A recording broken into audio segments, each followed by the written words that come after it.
Okay, if you're a parent, you know the feeling. You're just drowning in advice, right? There are so many books, so many experts, all promising this secret to raising successful, happy kids. And if you've ever felt totally overwhelmed by it all, you are definitely not alone. The thing is, the actual science of parenting points to a totally different and, frankly, a much more empowering message.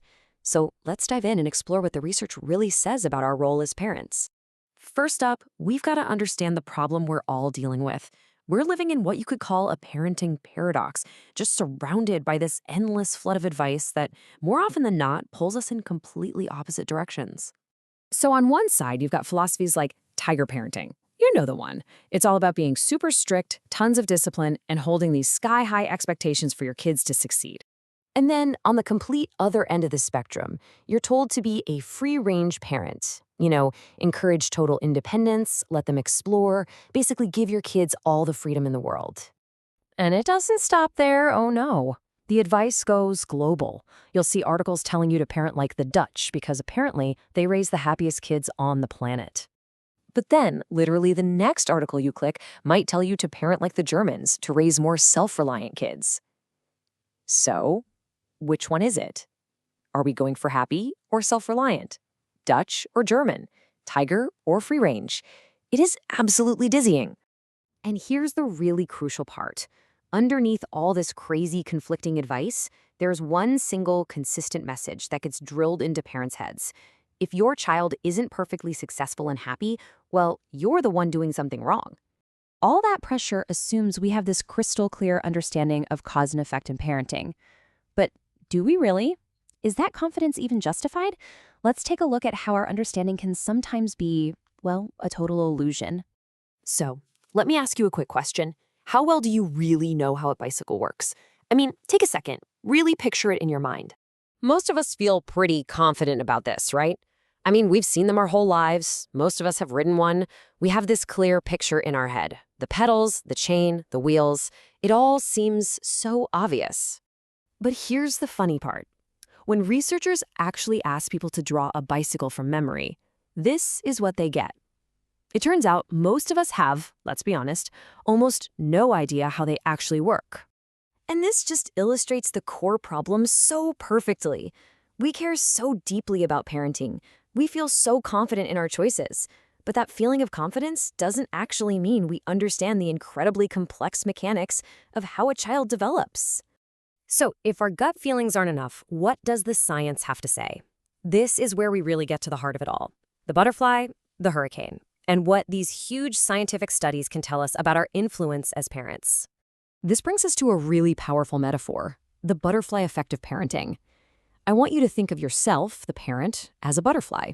Your actions, even the small ones, are like the flapping of your wings. They have an influence for sure, but your child is the hurricane, a complex, powerful, breathtaking force of nature. You help create the hurricane, you shape it, but you do not, and you cannot, control it. Now, this isn't just some poetic idea. It is backed by some absolutely incredible data. In 2015, researchers put together a meta-analysis, that's a study of studies, and it looked at data from over 14 million twin pairs. Yeah, you heard that right, 14 million. And this research wasn't just in one little corner of the world. It was huge. It spanned 39 different countries, giving it this massive, truly global scope. And they weren't just looking at one or two simple things either. They measured over 17,000 different outcomes. We're talking everything from personality traits to success to happiness. The sheer scale of this study is just unprecedented. So after all that, what did this enormous body of research find? Something that sounds completely wrong, but it's true. Growing up in the same home with the same parents does not make siblings noticeably more alike over the long haul. How on earth is that possible? Well, it's because two kids, even in the exact same family, don't really have the same environment. One kid might see a parent's rules as helpful structure. The other might feel like they're totally stifling. It all boils down to this one simple but really profound idea. Same event, completely different experience. A researcher named Yuko Munakata shares this perfect story about this. She and her husband were on a flight that suddenly, terrifyingly, plummeted thousands of feet. Now, for her husband, learning that the plane was engineered to withstand those forces actually made him feel safer flying in the future. But for her, the sheer terror of that event meant she could never fly the same way again. It's the exact same event, two completely different, life-altering experiences. And that's happening in our homes every single day. Okay, so if we can't control the outcome, then what are we supposed to do? This is where the whole mindset shifts. It's about letting go of that illusion of control and focusing on something so much more powerful: connection. To really get this shift in mindset, we can look to what the author Emily Rapp calls dragon parents. These are parents of children with terminal illnesses. They know they're not going to see their children grow up and have a bright future, so their fierceness, their love, it comes from parenting for the right now, for the profound humanity in the act of parenting itself. And their experience teaches all of us that for any parent anywhere, that's really all there is. Embracing this new way of thinking also means we can finally let go of all the blame, blaming ourselves and blaming other parents. I mean, look at this.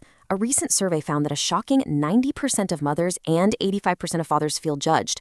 When you realize we don't actually control the outcome, this whole culture of judgment isn't just unhelpful, it's completely illogical. So, what does this new way of thinking actually look like in practice? It's really 3 simple but powerful shifts. First, know that you matter. A lot. You are the butterfly. Second, know that how you matter is incredibly complex and unpredictable. And third, just appreciate the powerful moments for what they are right now, not just for what you hope they're building for some distant future. The writer Andrew Solomon just perfectly captured our paradox with this quote. Maybe, just maybe, we could all be a little less sad if we let go of this idea that our children's future is something we can control. By embracing the beautiful, chaotic, and totally unpredictable reality of who our kids are, we can free ourselves up to focus on what truly matters, the relationship we get to have with them right here, right now.